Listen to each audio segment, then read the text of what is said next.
ஜெய் வாராகி, என் அன்பு செல்லமே. வெற்றியோ தோல்வியோ வாழ்க்கையில் ஒரு கை பார்த்து விடுவோம். எதுவாக இருந்தாலும் பயந்து கொண்டே இல்லாமல் எது நடக்குமோ அது நடக்கட்டும், நான் அதை பார்த்து கொள்கிறேன். எதுவாக இருந்தாலும் நான் சமாளித்து விடுவேன். எந்த ஒரு பிரச்சனையும் வராது என்று தைரியத்துடன் உங்களுடைய வாழ்க்கையில் செய்யும் விஷயங்களை நீங்கள் தொடர்ந்து செய்யுங்கள். உங்களுடைய வெற்றியின் விளக்கை இந்த வாராகி ஏற்பேன்.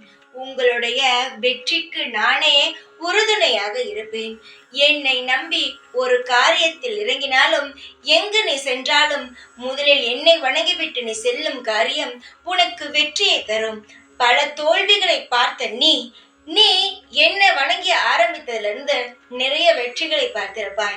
சோதனைகள் வந்தாலும் அதற்கு பின்பு சாதனைகளை தான் நீ புரிவாயே தவிர எந்த ஒரு இடத்திலும் நீ சோர்ந்து போகவே மாட்டாய். நீ என்னுடைய பிள்ளை.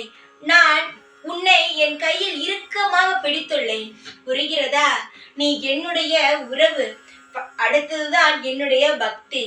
தங்கமே, முதலில் நான் உன்னை என் குழந்தையாகவே எடுத்துக்கொண்டு உன்னை பிடித்ததினால்தான் என்னிடம் உன்னை அழைத்து கொண்டேன். அதற்கு பிறகுதான் நீ என்னுடைய பக்தை. உன்னுடைய அம்மா நான். ஒவ்வொரு அம்மாவும் தன் குழந்தை நல்ல நிலையில் இருக்க வேண்டும், நல்ல வாழ்க்கையை வாழ வேண்டும், அவருக்கு பிடித்தது நடக்க வேண்டும்.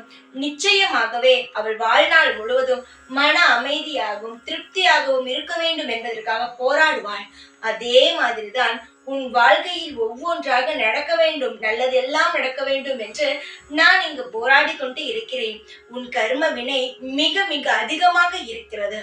ஆனால் அதை அனைத்தையுமே நான் கட்டுப்படுத்தி இப்பொழுதுக்கு ஓரளவு உன் வாழ்க்கையில் எல்லாவற்றையும் சரி செய்து விட்டேன். சீக்கிரமாகவே அனைத்தும் நல்லது நடக்கும். நீ உன்னுடைய வாழ்க்கையில் அனைத்து கஷ்டங்களையும் பட்டுவிட்டாய். இதற்கு மேல் படமாட்டாய். நான் உனக்கு சத்தியம் செய்து தருகிறேன் தங்கமே. இதற்கு மேல் அழாமல் பொறுமையாக இரு. உனக்கான அனைத்தும் நிச்சயமாகவே உனக்கு கிடைக்கும். ஜெய் வாராகி.